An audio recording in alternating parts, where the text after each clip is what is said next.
You are a failure and you're not traveling with us, you ridiculous old man, my son-in-law shouted at the boarding gate. I smiled and boarded without a ticket. Only after the captain announced my name did he realize I was the owner of the airline. That's when I said something in front of everyone. I'm glad to have you here. Follow my story until the end and comment the city you're watching from so I can see how far my story has reached. I'm standing in the departure line at LaGuardia Airport at 6:30 in the morning, my small carry-on bag at my feet, watching my daughter Jennifer fidget with her designer purse while her husband Gerald checks his Rolex for the third time in as many minutes. Can you move any slower, Russell? Gerald's voice cuts through the early morning airport noise. We've been in this line for 20 minutes because of you. I don't respond. I've learned over the past 3 years that responding to Gerald only makes things worse. Jennifer glances at me, her eyes apologetic but her mouth firmly shut. She won't defend me. She hasn't defended me in a long time. The line moves forward. I adjust my grip on my bag and take a step. My knee aches a bit, but I don't complain. I'm 64, not ancient, but Gerald treats me like I'm 1 foot in the grave. Jesus Christ, Gerald mutters, loud enough for the people around us to hear. This is exactly why I didn't want him coming. He's going to slow down the entire trip. Gerald, Jennifer whispers, but there's no force behind it. Just a weak plea that he ignores completely. I remember when Jennifer used to stand up for people. When she was 12, she punched a boy in her class for bullying a kid with a stutter, came home with a black eye and a proud smile. Margaret and I tried to look stern, but we were bursting with pride. Our daughter had a spine. That spine seems to have disappeared somewhere around the time she said "I do" to the man currently glaring at me like I'm something he stepped in. We reach the check-in counter. The young woman behind it smiles professionally. Good morning. Can I see your passports and booking confirmations? Gerald steps forward, cutting in front of me. We're together, but we need to make sure we're not seated anywhere near him. He jerks his thumb in my direction like I'm a stranger, not his wife's father. The woman's smile falters. She looks at me, then at Jennifer, then back at Gerald. I'll see what I can do, sir. You do that, Gerald says. He turns to face me fully now, and I can see it building in him. The contempt, the anger at my mere existence. You know what? I don't even know why you're here, Russell. Nobody wants you on this trip. Gerald, please, Jennifer says, but she's looking at the floor, not at him. No, Jennifer, he needs to hear this. Gerald's voice is rising now. A few people in line behind us are starting to stare. Your father has always been dead weight. Even now, retired, doing nothing with his life, he manages to be a burden. I feel the heat rising in my chest, but I keep my face neutral. I've gotten good at that over the years. Margaret used to say I had a poker face that could win championships. She meant it as a compliment, but right now it feels like a survival skill. Sir, if you could just give me your documents. The airline employee tries, but Gerald isn't finished. Do you know what the problem is? He's fully performing now, feeding off the attention. The problem is that you've never accomplished anything. You're a failure who wasted his life, and now you expect us to drag you around like some kind of charity case. Jennifer flinches at the word failure, but she still doesn't speak up. That hurts worse than anything Gerald is saying.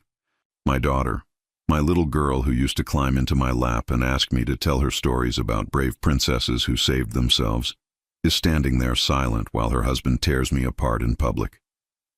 I worked hard my whole life, I say quietly. It's the first thing I've said since we entered the airport. Gerald laughs. It's a cruel sound. Worked hard at what? Being mediocre? Please, you're 64 years old with nothing to show for it. The airline employee looks deeply uncomfortable now. She's stopped even pretending to process our documents. Behind us, I can hear whispers. Someone has their phone out, probably recording. This will be someone's entertainment later, a story about a terrible son-in-law humiliating an old man. Maybe I should just head home, I say calmly, if my being here is such a problem. Finally, Gerald throws his hands up. Finally, you get it. Yes, Russell, go home. This trip is for successful people, for people who matter. You don't fit that description. He reaches over and grabs the papers from my hand, the boarding pass and itinerary I printed out last week. Before I can react, he tears them in half. The sound of ripping paper seems impossibly loud. There, problem solved. You are a failure and you're not traveling with us, you ridiculous old man. The words echo through the terminal. The entire check-in area has gone quiet. Everyone is staring now. Jennifer has tears running down her face, but she's still not speaking. Not defending. Not intervening. Just standing there, crying silently, while her husband destroys what's left of my dignity. I look at my daughter for a long moment. I want her to say something. Anything. I want her to be the girl who punched a bully for someone else's sake. But she just stares at the torn papers in Gerald's hand, her lip trembling. "It's okay, Jennifer," I say softly. "It's okay." Gerald smirks. He thinks he's won. He thinks he's successfully put the old man in his place. I reach down and pick up my bag. "You two enjoy your trip," I say. My voice is steady, calm. I even manage a small smile. "I'll figure things out on my own." Finally showing some sense, Gerald says. He's already turning back to the counter, dismissing me completely. "Now we can actually have a pleasant vacation." Jennifer opens her mouth. "Dad," she starts, but her voice is so quiet it barely registers. "It's fine, sweetheart," I tell her, and I turn and walk away. I don't look back. I can hear Gerald already chatting with the airline employee, his voice jovial now that he's gotten rid of the inconvenience. I can hear Jennifer's small, choked sounds that might be sobs or might be her trying to find her voice. I keep walking, past the check-in counters, past the security lines. I walk until I reach a different corridor, one that most passengers never see. The sign above it reads, "Executive Access, Morrison Airlines personnel only." The security guard at the entrance straightens up when he sees me. "Mr. Morrison." "Good morning, sir. Are you checking in for the Caribbean flight?" "I am, Marcus," I say, and my smile is genuine now. "How's your daughter doing? She start college yet?" "She did, sir. Thanks to that scholarship fund you set up. We can't thank you enough." "No need for thanks. Bright kids deserve chances." I show him my actual boarding pass, the one I've had in my inside pocket this whole time, the one that shows my seat in first class, the one that Gerald never saw. Marcus scans it and waves me through. "Have a wonderful flight, Mr. Morrison. I'll make sure the captain knows you're aboard." "Thank you, Marcus." I walk through the executive corridor, my bag rolling smoothly behind me. My knee doesn't hurt anymore. Funny how that works. Behind me, somewhere in the regular terminal, Gerald is probably celebrating his victory. Jennifer is probably trying to convince herself that what just happened was somehow okay, somehow justified. They have no idea that in about 2 hours, they're going to learn exactly who Russell Morrison really is. And I can't help but smile at the thought. I settle into seat 2A in first class, and the familiar comfort of the leather seat brings back a flood of memories. This isn't just any airline, this is mine. Well, mostly mine. I still own 51% of Morrison Airlines, though I stepped back from daily operations 5 years ago after Margaret died. Margaret. God, I miss her. The flight attendant approaches with a warm smile. "Mr. Morrison, welcome aboard. Can I get you anything before we take off?" "Just water, thank you, Linda." I know most of the senior crew by name. I hired many of them myself, back when we were just starting out. Linda was one of our first flight attendants almost 35 years ago. She's a grandmother now, close to retirement, but she still loves flying. She brings my water and squeezes my shoulder gently. "It's good to see you back in the air, sir. Good to be here." As she walks away, I close my eyes and let myself drift back to when this all started. It was 1989. I was 29 years old, married to Margaret for 2 years, and we were completely broke. But we had a dream. A crazy, impossible dream about starting our own airline. Everyone told us we were insane. My father said I was throwing my life away. Margaret's mother cried and begged her to talk sense into me. But Margaret believed in me. She always believed in me. We scraped together every penny we had. I took out loans that terrified me. We bought one used plane, a 20-seat regional aircraft that needed more repairs than I could count. I learned to fix it myself because we couldn't afford mechanics. I slept in the hangar more nights than I slept in our bed. Margaret worked 3 jobs.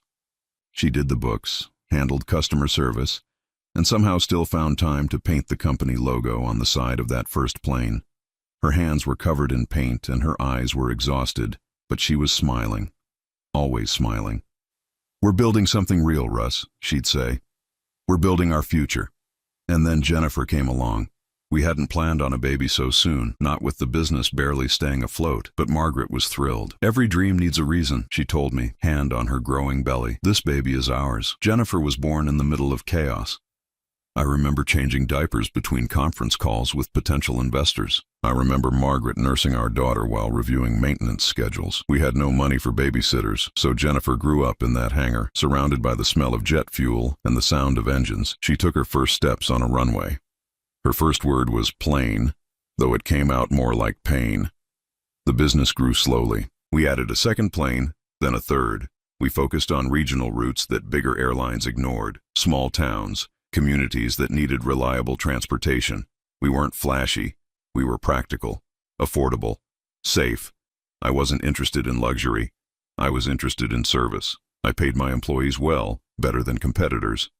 I made sure every plane was maintained beyond regulation standards. I knew every pilot by name, knew their families, their stories. By the time Jennifer was 10, we had a fleet of 27 planes. By the time she was 15, we were one of the most respected regional airlines in the country. We'd expanded to the Caribbean, to South America. But I never changed. I still wore off-the-rack suits, still drove a 10-year-old Toyota. Margaret and I lived in the same modest house we'd bought when we were newlyweds. The money went back into the business, into our employees, into safety. Jennifer understood that. She was proud of what we built. She'd bring her friends to the hangar, show them around like she owned the place, which in a way, she would someday. "This is all for you," I told her once, when she was 16. "Everything your mom and I built, it's for you." She hugged me tight.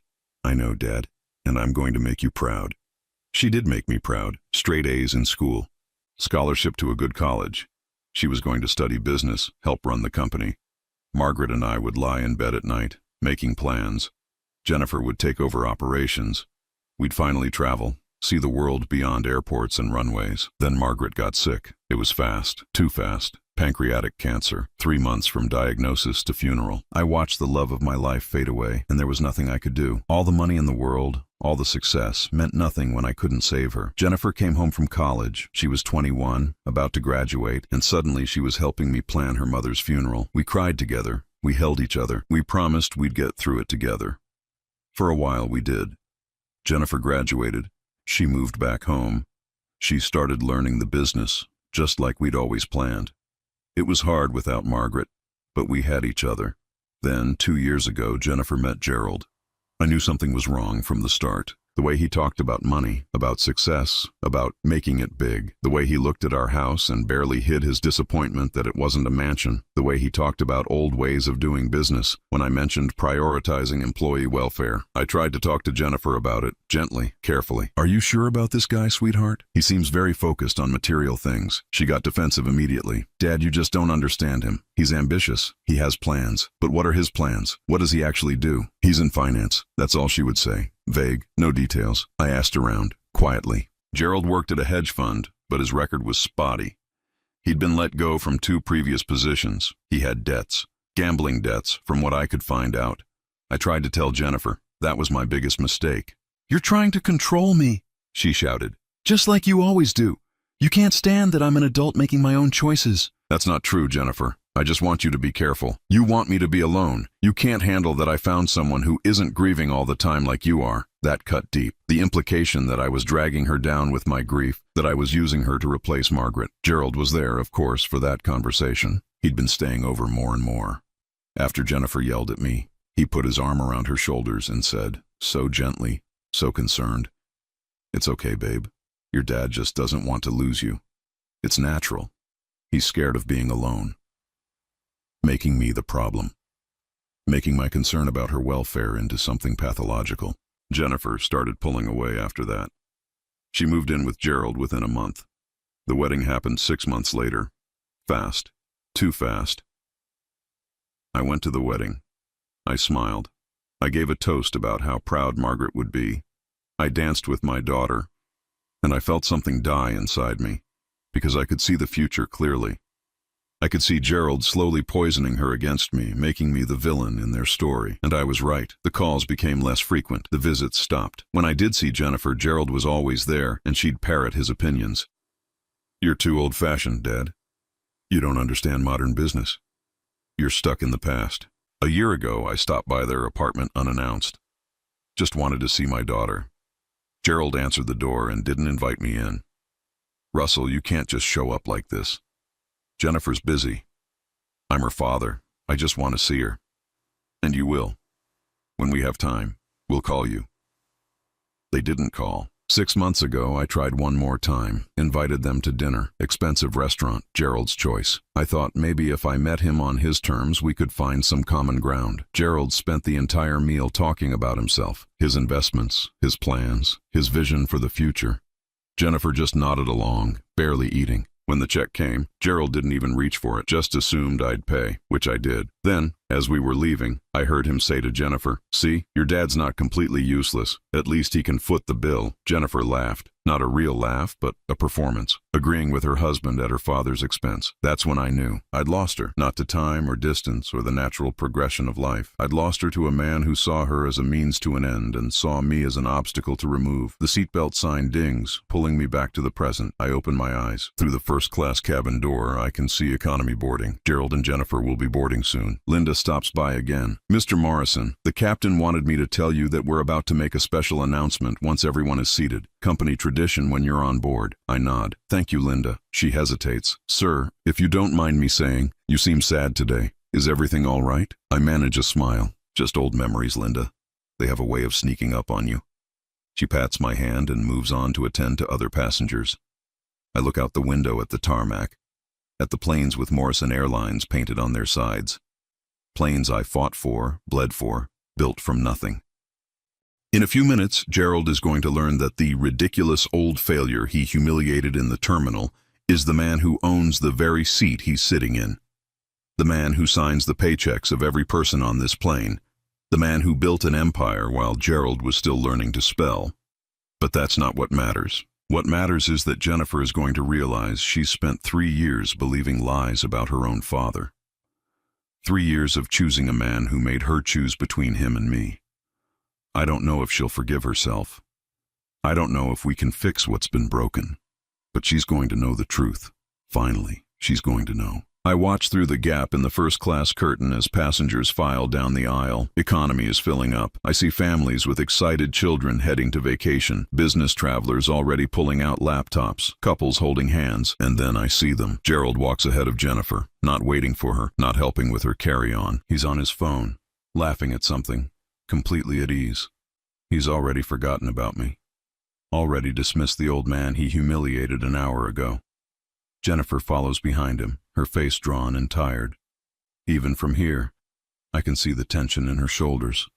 She's carrying both their bags because Gerald's hands are occupied with his phone. They find their seats, row 23, middle and aisle.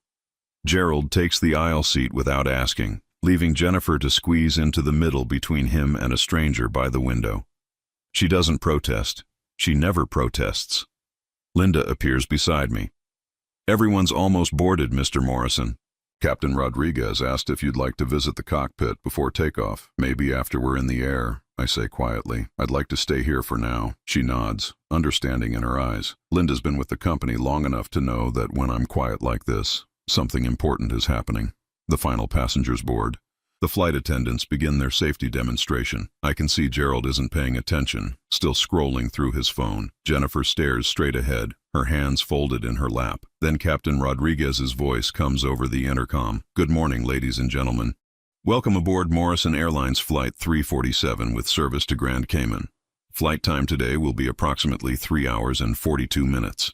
Standard announcement, routine. Gerald isn't even listening. Rodriguez continues. Before we begin our final preparations for departure, I'd like to take a moment to acknowledge someone very special on board today. I see Jennifer's head tilt slightly. Something in the captain's tone has caught her attention. We have the distinct honor of having our founder with us this morning, Mr.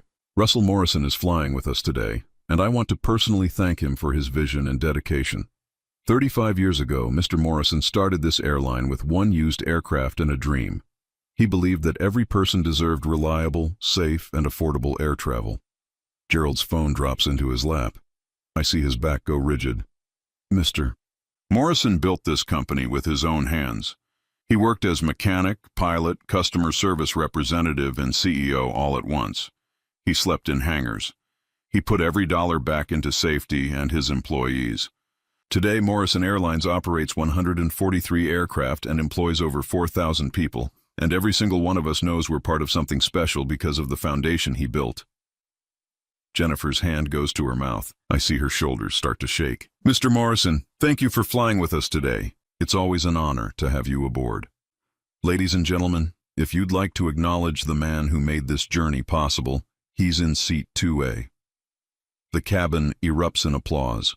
Passengers crane their necks to see. Some stand up. I raise my hand in a small wave, acknowledging them, but my eyes are locked on row 23. Gerald has gone completely white. His mouth is opening and closing, but no sound comes out. The phone has slipped from his fingers onto the floor. Jennifer has turned in her seat. She's staring directly at me now, and even from this distance, I can see the tears streaming down her face. Her expression is pure devastation, not shock, not surprise, devastation. Because she's realizing what she's done, what she's believed, what she's lost. The applause dies down. The cabin settles. The flight attendants prepare for departure. But the energy has fundamentally shifted. I see Gerald lean toward Jennifer, trying to say something, but she jerks away from him. It's a small movement, but significant. The first time I've seen her physically recoil from him. We taxi to the runway. The engines roar to life. The plane accelerates and lifts off, and New York drops away beneath us. Once we reach cruising altitude and the seatbelt sign turns off, I see movement in economy. Jennifer stands up. Gerald grabs her arm, trying to pull her back down, but she shakes him off. She's walking up the aisle toward first class. Linda intercepts her at the curtain. I can't hear the conversation, but I can see Linda's gentle expression, the way she's explaining that Jennifer can't just come into first class. Jennifer says something. Linda glances back at me. I nod. Linda steps aside, and Jennifer walks through the curtain into first class. She looks lost, completely and utterly lost. Her makeup is smeared from crying. Her hands are trembling. She stops a few feet from my seat. Dad. It's just one word, but it contains everything. Apology, regret, pain, recognition. I look at her for a long moment. My daughter. My little girl who used to sit in my lap and ask me to tell her stories. Who believed in dragons and heroes and happy endings. Jennifer. My voice is steady, but inside I'm breaking all over again. I didn't know. Her voice cracks. I didn't know you were. I thought you were. A failure? I supply the word Gerald used. A ridiculous old man? Dead weight? She flinches like I've struck her. He told me. He said you'd wasted your life, that you'd sold the company years ago and blown through the money, that you were living off some small pension and too proud to admit it.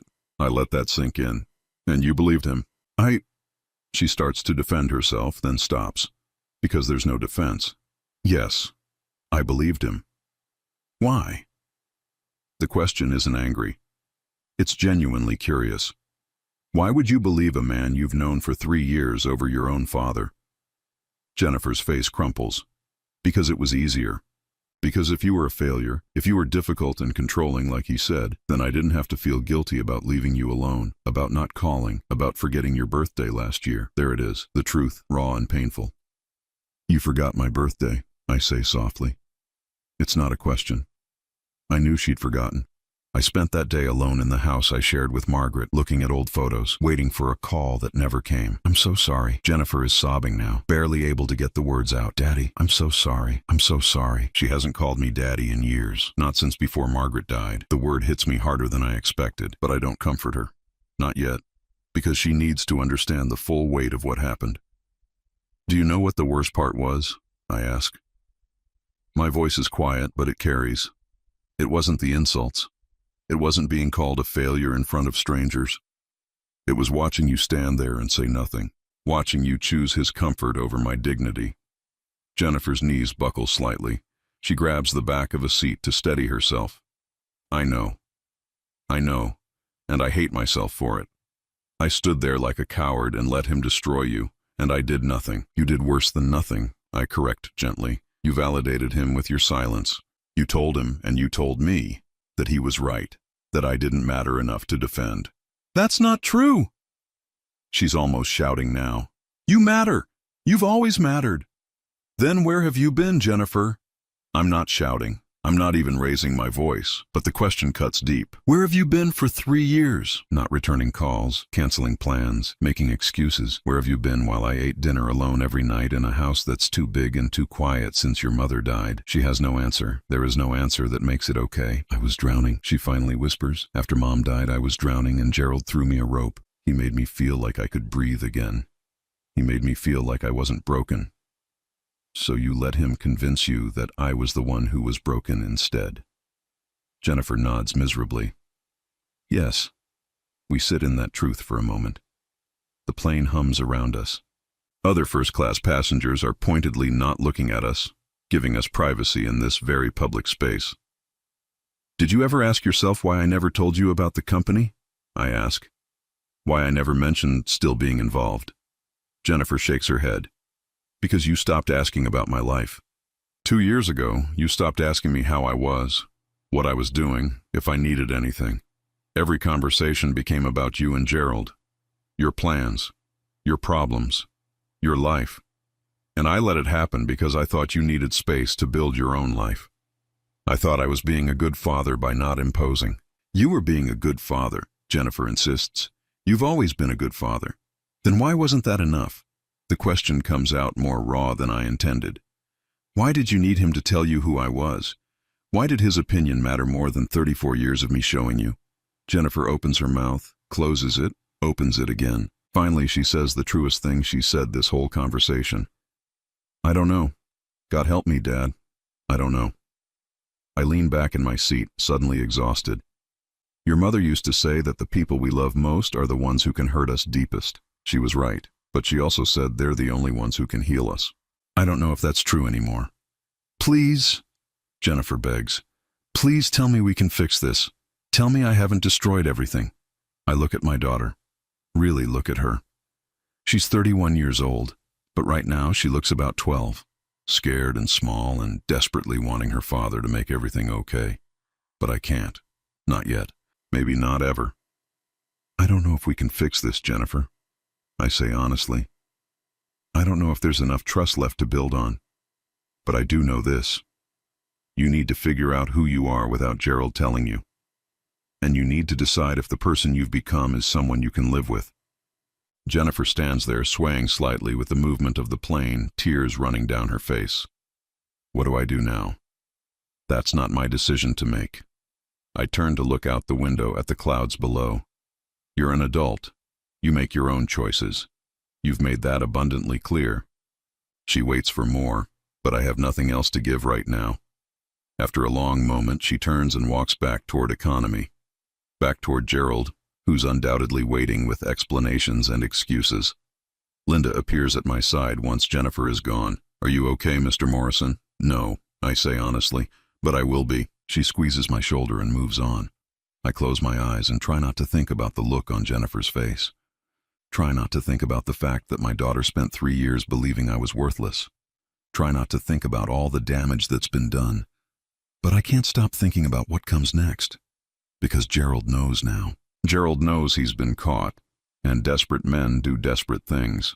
This flight is only 3 hours and 42 minutes long, but I have a feeling it's going to be the longest flight of my life. 20 minutes pass. I try to read the book I brought, but the words blur on the page. I'm aware of every sound from economy, every raised voice, every movement. Then I hear it. Gerald's voice getting louder. Angry. You're being ridiculous, Jennifer. Sit down. I hear Jennifer's response, quieter but firm. No, I need space. Space? From me? After everything I've done for you? Linda catches my eye from across the cabin. She's heard it too. Her expression is concerned. But she's professionally trained not to intervene in passenger disputes unless they become dangerous. Everything you've done? Jennifer's voice is rising now too. What exactly have you done, Gerald? Besides lie to me about my own father? I protected you from him. He was trying to control you, to keep you dependent. He was trying to warn me about you. The cabin has gone quiet. Everyone's listening now, whether they want to or not. It's impossible not to hear. I should stay out of it. This is between them. But my daughter's pain pulls at me like a hook in my chest. Gerald's voice drops to something low and venomous. I have to strain to hear it. You really want to do this now? Here? Fine. Your father is a manipulative old man who can't stand that you chose someone over him. He's been playing you this entire flight with his wounded act. Stop. Jennifer's voice cuts through. Just stop talking. No, you need to hear this. He let you believe he was broke. He played the victim. He set this whole thing up to humiliate me, to make you feel guilty. Can't you see that? He's the manipulator, not me. The logic is twisted, but I hear the calculation in it. Gerald's trying to flip the script, make me the villain again. It might have worked a week ago, but not after what happened in the terminal, not after the captain's announcement. You tore up his boarding pass, Jennifer says. Each word sounds like it costs her something. You screamed at him in front of everyone. You called him a failure, a burden, ridiculous. I stood there and watched you do it, and I said nothing. Nothing. What kind of person does that make me? A person who was standing by her husband, Gerald shoots back. That's what marriage is, Jennifer. Loyalty. Loyalty. Jennifer's laugh is hollow. You want to talk about loyalty? Did you know my father paid for our wedding? The entire thing. $83,000. I saw the receipts yesterday when I was looking for our passport copies. I found them in your office. My chest tightens. I did pay for their wedding, quietly, through an account Gerald didn't know about. I never told Jennifer because I didn't want her to feel obligated. It was supposed to be a gift, no strings attached. He was showing off, Gerald says quickly, trying to prove he was still relevant. He paid for it anonymously, Gerald, through a trust. I wasn't supposed to know. You weren't supposed to know. But you did know, didn't you? You found out somehow, and you never told me. Silence from Gerald. That tells me everything. He did know. Probably hired someone to dig into my finances. That's how he knew about the company sale that never happened. That's how he knew enough to construct his lies. Jennifer continues, her voice shaking. What else did you lie about? What else did you twist and hide and manipulate? Jennifer, calm down. People are staring. Let them stare. I've spent 3 years being your perfect wife, saying the right things, acting the right way, cutting off anyone you decided was a threat. My friends from college, gone, because you said they were bad influences. My father, abandoned because you said he was toxic. I have no one left, Gerald. No one except you. That was the plan, wasn't it? My hands are gripping the armrests so tight my knuckles are white. I want to go back there. I want to pull my daughter away from him. But she needs to do this herself. She needs to find her voice. That's insane, Gerald says, but his voice has changed. There's panic in it now. You're being paranoid. Am I? Then explain the prenup you tried to get me to sign last month. The one that would have given you half of any inheritance I received from my father. You said it was standard, that all modern couples did it. But my father doesn't owe me anything, Gerald. I abandoned him.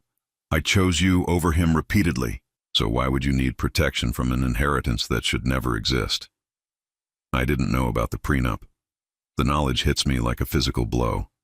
He was already planning for my death, already trying to position himself to take everything. You're twisting everything. Gerald's voice is loud now, defensive. I was protecting our future or your future, Jennifer demands, because I'm starting to think I was never part of it. Not really. I was just a means to an end. That's not true. Then look me in the eye and tell me you love me. Tell me you didn't marry me because my last name is Morrison and you thought there was money involved. The silence that follows is damning. Jennifer, Gerald finally says, and his voice has shifted to something pleading. Baby, of course I love you. You're everything to me. I know I made mistakes. I know I shouldn't have said those things about your father. I was frustrated. I didn't mean it. Yes, you did. Jennifer sounds tired now, exhausted. You meant every word. And the worst part is, you made me believe it too. You made me believe my own father was worthless, and I was stupid enough to listen. So what now? Gerald's voice turns hard. You're just going to throw away 3 years of marriage because of one bad day? One bad day? Jennifer repeats. Gerald, you humiliated my father in public. You've been lying to me about who he is for 3 years. You isolated me from everyone I cared about. You tried to get me to sign away rights to money I don't even have and don't deserve. This isn't one bad day. This is who you are. I hear movement. Footsteps. Jennifer appears at the first-class curtain again. This time, Linda doesn't stop her. Jennifer walks straight to my seat and sits down in the empty seat beside me. Dad, her voice is small. Can I sit here, please? I look at her. Her face is blotchy from crying. Her hair is a mess. She looks broken, but she's here. She's choosing to be here. Yes, I say quietly. You can sit here. Gerald appears at the curtain a moment later. Jennifer, get back here right now. Linda steps in front of him. Sir, you need to return to your seat. That's my wife. That's a passenger who has chosen to change seats. You need to return to your assigned seat, sir, or I'll have to call the captain. Gerald looks past Linda at Jennifer, at me. His face is red with rage and humiliation. This isn't over, he says. It's not clear if he's talking to Jennifer or to me. Yes, it is, Jennifer says firmly. It's been over for a long time. I just didn't want to see it. Linda escorts Gerald back to economy. He goes, but not without looking back twice, his expression venomous. Jennifer and I sit in silence for a long time. The plane hums around us. Outside the window, clouds drift past. Finally, Jennifer speaks. I don't know how to fix this. Maybe you can't, I say honestly. Maybe some things stay broken. She flinches. Is that what you want, for us to stay broken? I turn to look at her fully. What I want is for you to understand what was lost. Not just between us, but inside you. The Jennifer I knew would have never stood silent while someone attacked the people she loved. The Jennifer I knew had a spine, had convictions, had a sense of right and wrong that didn't depend on what her husband thought. I know I changed. I became someone I don't even recognize. Then the question is, can you find your way back? And do you even want to? Jennifer wipes her eyes with the back of her hand. I want my father back. I want the relationship we had before Mom died, before Gerald, before I screwed everything up. We can't go back, Jennifer. We can only go forward. And going forward means you have to be honest with yourself about why you let this happen. It wasn't just Gerald. He pulled the strings, but you let yourself be a puppet. The words are harsh, but they need to be said. Jennifer needs to hear them. She nods slowly. You're right. I was scared after Mom died. Scared of being alone, of feeling that grief every day. Gerald made me feel less alone. And somewhere along the way, I started believing that feeling good meant he must be good for me. Even when the red flags were everywhere, I ignored them because facing them meant facing that I'd made a mistake, that I'd chosen wrong, that I'd hurt you for nothing. And now I see it clearly. All of it. And I don't know how to live with what I've done. Her voice breaks. How do I live with the fact that I abandoned my father when he needed me most? That I believed lies about the man who raised me? That I stood there this morning and let my husband destroy you and I did nothing? I take a deep breath. You live with it by doing better, by being better, by making different choices going forward. Is there a forward for us? She looks at me with desperate hope. Can you ever forgive me? I think about that question, really think about it. Can I forgive her? Part of me wants to say yes immediately, wants to pull her into my arms and tell her everything will be okay. That's the father in me. But the man who's been hurt, who's been abandoned, who's eaten alone for 3 years while his only child chose a liar over him, that man isn't ready. I don't know, I say finally. I honestly don't know, Jennifer. You didn't just hurt me. You made me doubt myself. You made me wonder if maybe Gerald was right, if maybe I had failed somehow, if maybe I deserved to be left behind. You took a grieving widower and made him feel worthless. That's not something I can just forgive because you finally see the truth. Jennifer's face crumbles. I understand. I do. I don't deserve your forgiveness. It's not about deserving. It's about trust. And right now, I don't trust that you won't do this again. I don't trust that the next time someone comes along and tells you pretty lies, you won't believe them over me. I would never. You already did, Jennifer. You already proved that you will. So now you have to prove that you won't. And that takes time. A lot of time. She nods, tears streaming down her face. What do I do now? I look out the window at the endless blue sky. You figure out who you want to be. You end the marriage that's poisoning you. You rebuild your life. And if there's still space for me in it when you're done, maybe we can try to rebuild us too. And if there's not space, if it's too late, I meet her eyes. Then at least you'll know you tried. That's more than you've done for the past 3 years. The seatbelt sign dings on. The captain's voice comes over the intercom. Ladies and gentlemen, we're beginning our descent into Grand Cayman. Flight attendants, please prepare for landing. Jennifer looks toward economy, where Gerald is sitting. I can't go on this trip with him. I can't pretend for a week that everything's fine. So don't, I say simply. Make your choice, Jennifer, but make it for you, not for me, and not for him. As the plane descends through the clouds, my daughter sits beside me. And for the first time in 3 years, I feel like she's actually here, actually present. It's not forgiveness. It's not reconciliation. But maybe, just maybe, it's a start. The plane touches down with a gentle bump. Grand Cayman spreads out below us, turquoise water and white sand beaches. It should be beautiful. It should be the start of a vacation. Instead, it feels like the end of something. Jennifer hasn't moved from the seat beside me. She's staring at her hands, twisting her wedding ring around and around her finger. I notice how thin she's gotten. When did that happen? When did my daughter become this fragile version of herself? I don't have anywhere to go, she says quietly as the plane taxis to the gate. The resort reservation is under Gerald's name. All our cards are joint. I don't even have my own credit card anymore. He said it was easier to manage finances together. Another red flag she missed. Another way he kept control. I have a villa here, I tell her. Private. Quiet. You can stay there if you want. She looks up at me, surprise in her eyes. You have a villa here?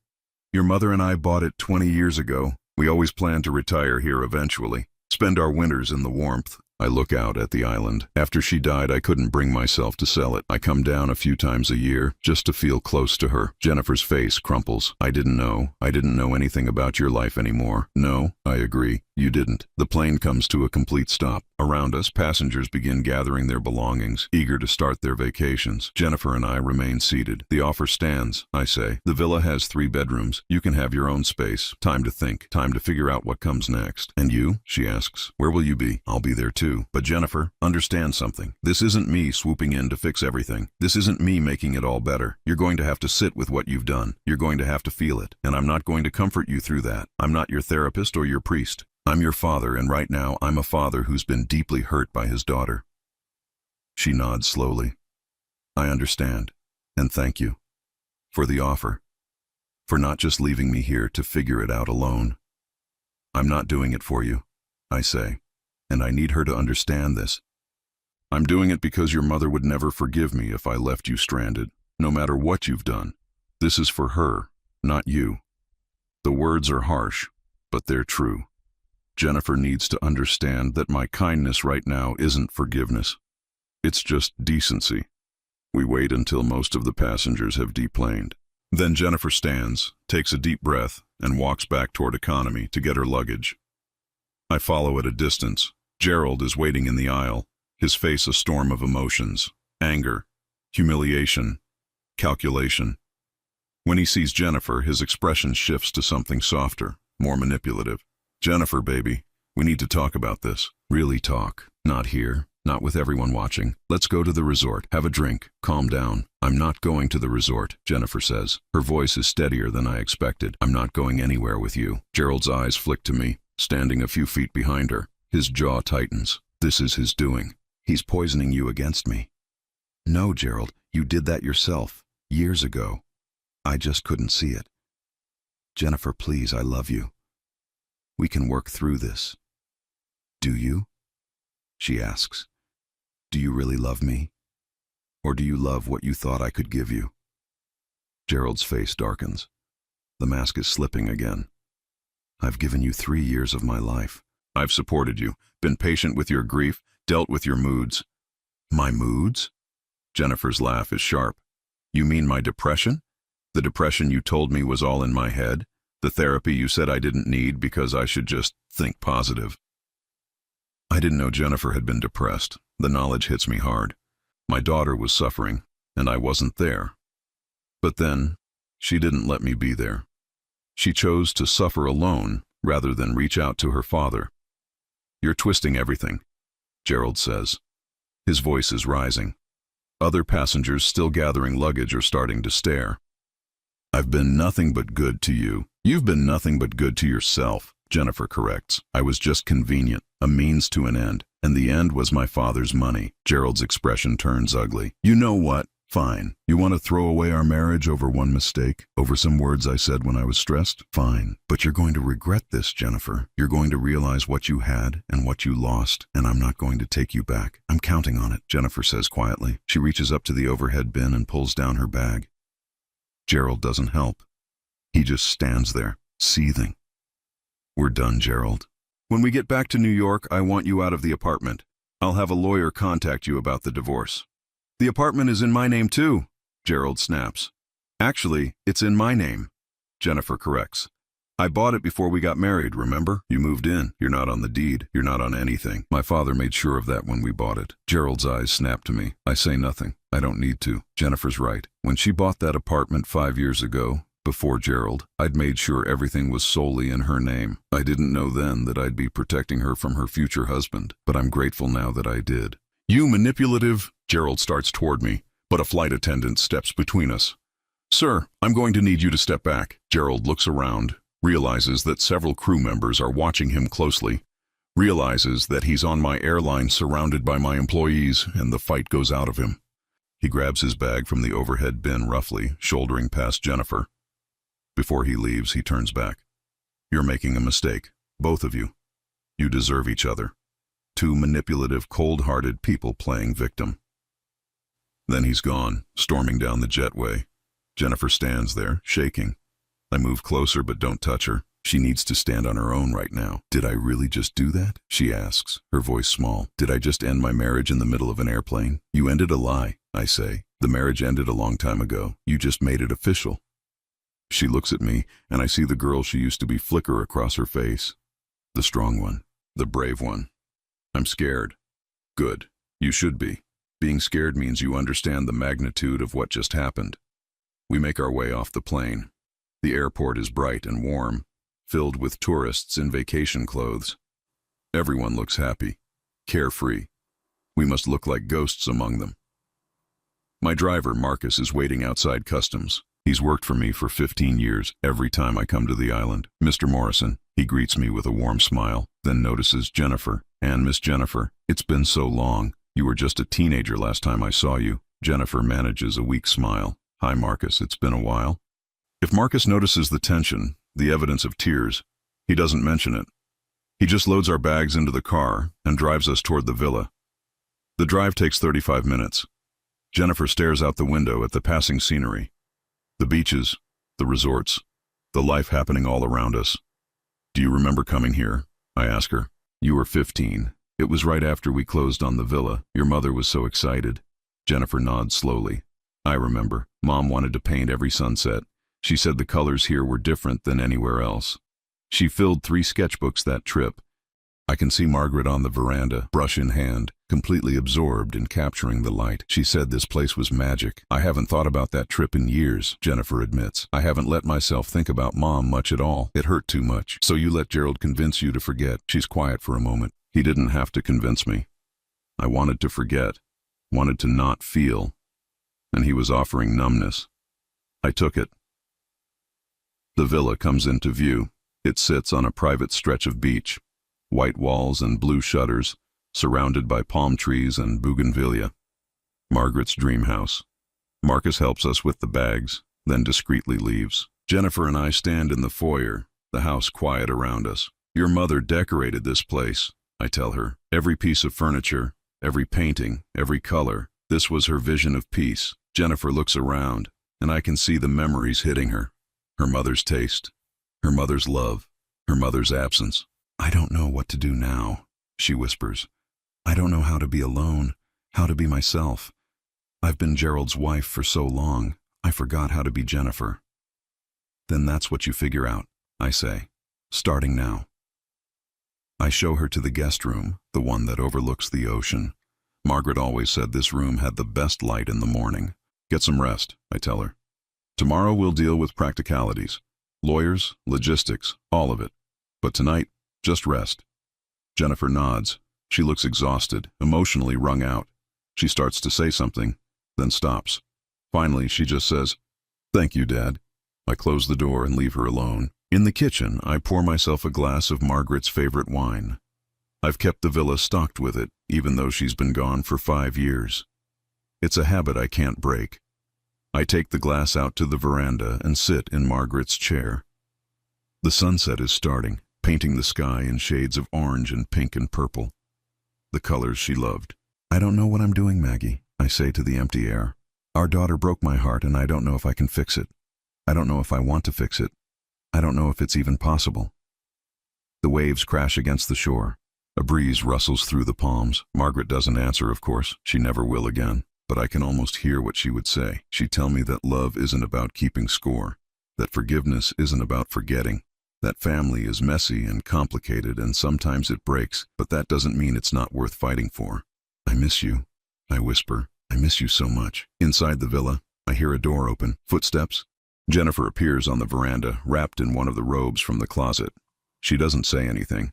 She just sits in the other chair, the one that used to be mine when Margaret sat in hers. We watch the sunset together in silence.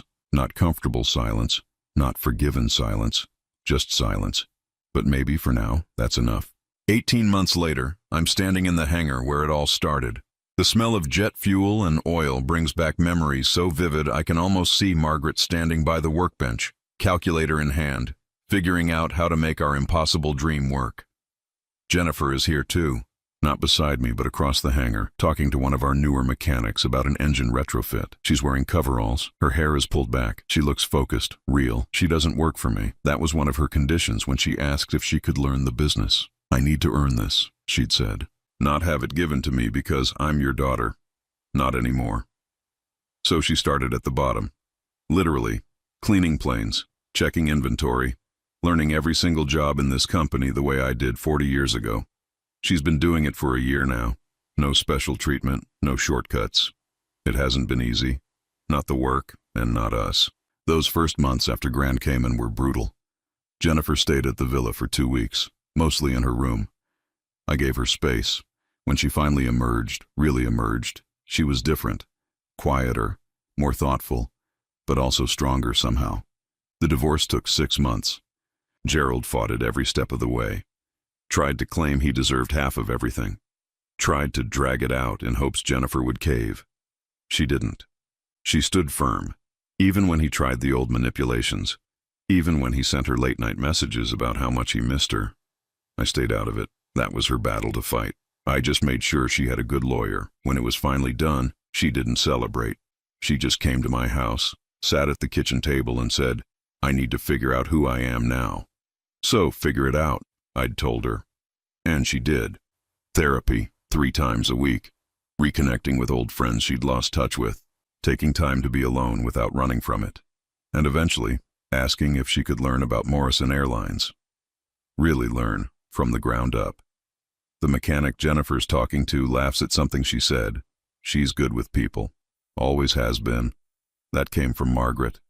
The stubbornness, the determination, that came from me. I watch her for a moment longer, then turn back to the paperwork on my desk. Budget reports, maintenance schedules, the same work I've been doing for 35 years. Dad? Jennifer's voice pulls me from the numbers. She's standing in the doorway of my office, wiping grease from her hands. You have a minute? Sure. I gesture to the chair across from me. What's up? She sits, nervous energy radiating off her. I've been thinking about something. A lot, actually, and I wanted to run it by you. Okay. I want to start a program, through the company, for young people who want to get into aviation but can't afford the training. Scholarships, apprenticeships, mentorship, the whole thing. She pulls out a folder, sets it on my desk. I've been working on the proposal for 3 months. I've talked to community colleges, technical schools. I've even got some commitments from other airlines to participate. I open the folder. Inside is a detailed plan. Budgets, timelines, partnership proposals. It's thorough, professional, good. This is ambitious, I say. I know, but it's needed. I've been talking to the younger crew members, the ones who struggled to get here. There are so many kids out there with potential who never get a chance because they don't have the money or the connections. I want to change that. I look at my daughter, really look at her. This isn't the woman who stood silent while her husband destroyed me. This isn't the girl who forgot her father's birthday. This is someone new, someone who's earned her place here through sweat and determination, someone who's thinking beyond herself. What do you want from me? I ask. Honestly, your blessing. And maybe some advice. But I don't want you to fund it. I'm using my own money. The settlement from the divorce, some savings I had. This is mine. I need it to be mine. I nod slowly. What are you going to call it? She hesitates, then says quietly, the Margaret Morrison Foundation, if that's okay with you. Something in my chest tightens. Margaret would have loved this. She always believed in giving people chances, in seeing potential where others saw obstacles. She would be proud of you, I say, and my voice is rougher than I intended. Jennifer's eyes fill with tears, but she blinks them back. I hope so. I have a lot to make up for. This isn't about making up for anything, Jennifer. This is about who you're choosing to be now. Can it be both? I consider that. Maybe it can. We sit in comfortable silence for a moment. Not the loaded silence of that first sunset in Grand Cayman. Not the painful silence of the months that followed. This is different. Easier. Earned. There's something else, Jennifer says. Something I need to say, and I need you to really hear it. I set down my pen, give her my full attention. I'm not asking for forgiveness, she begins. I know I don't deserve it. I know that what I did, the years I wasted, the pain I caused, that doesn't just go away because I'm trying to do better now, but I need you to know that I see it. I see what I did to you, what I let Gerald do to us, and I'm going to spend the rest of my life being someone worthy of being your daughter. Jennifer, please, let me finish. She takes a shaky breath. I used to think love meant never having to say you were wrong, that family meant automatic forgiveness. But I know now that's not true. Love means being accountable. Family means showing up consistently, even when it's hard, especially when it's hard. And I haven't done that, but I'm doing it now, and I'll keep doing it, whether you ever fully trust me again or not. I'm quiet for a long moment, letting her words settle. She's right. Trust isn't automatic. It's earned. And while she's been working to earn it back, I have to admit, she's shown up. Every day. No excuses. No shortcuts. I appreciate you saying that. I finally respond. And for what it's worth, you're doing the work. I see it. But she knows there's more. But I'm not there yet. I'm closer than I was. But there are still moments when I remember you standing in that airport silent, and it hurts all over again. That's not your fault. That's just the reality of what happened. Some wounds take longer to heal. Jennifer nods, wiping at her eyes. I understand, and I'll wait. However long it takes. My phone buzzes. A text from Linda, my longtime flight attendant. She's asking about a crew scheduling issue. I handle it quickly, then look back at Jennifer. Your foundation proposal is solid, I tell her. You've clearly put in the work. I think you should do it. Her face lights up. Really? Really. And if you want advice or connections, I'm here. But this is your project, your vision. You should be the one to see it through. She stands, gathering her folder.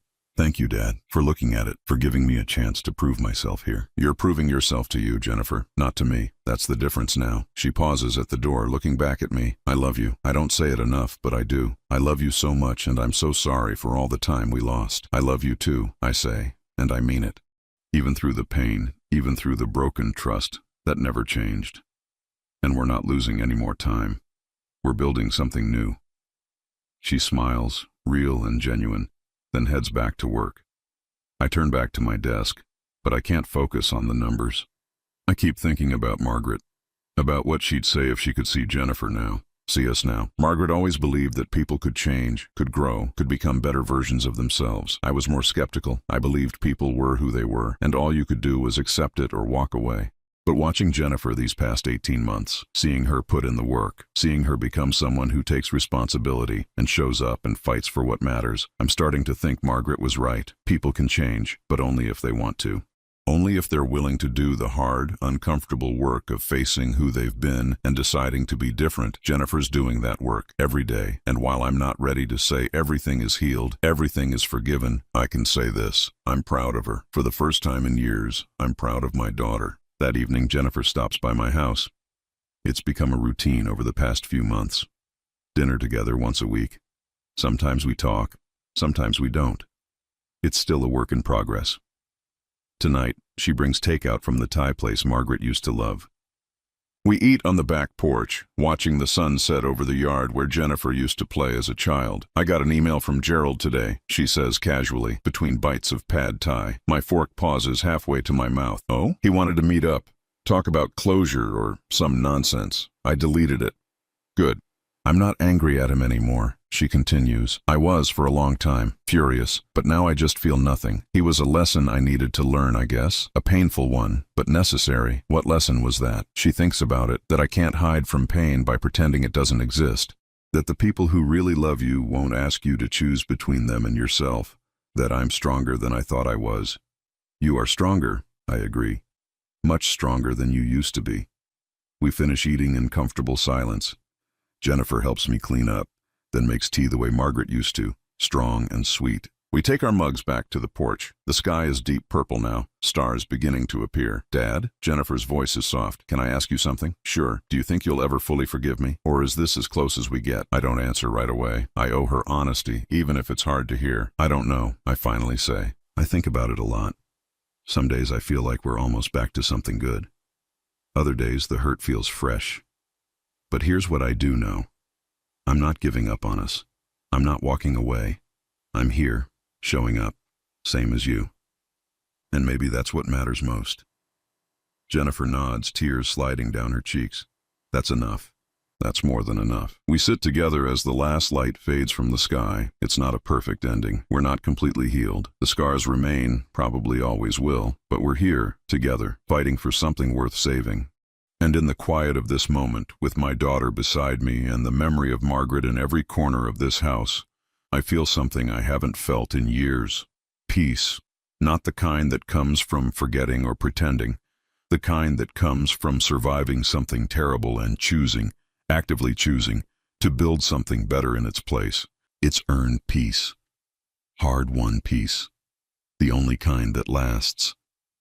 I miss Mom, Jennifer whispers. Me too, I say. Every single day. Do you think she'd forgive me? For what I did? I look at my daughter, at the woman she's becoming. I think she'd say the same thing I'm saying. That forgiveness isn't the point. Growth is, and you're growing, Jennifer. Every day you're becoming more of who you were meant to be. She leans her head on my shoulder, just like she used to when she was small. I don't pull away. We sit like that as the stars come out, as the night settles around us. Tomorrow, we'll both go back to work. We'll keep building our separate lives, keep working on this fragile, healing thing between us. But tonight, this moment, this quiet peace, is enough. More than enough. It's everything.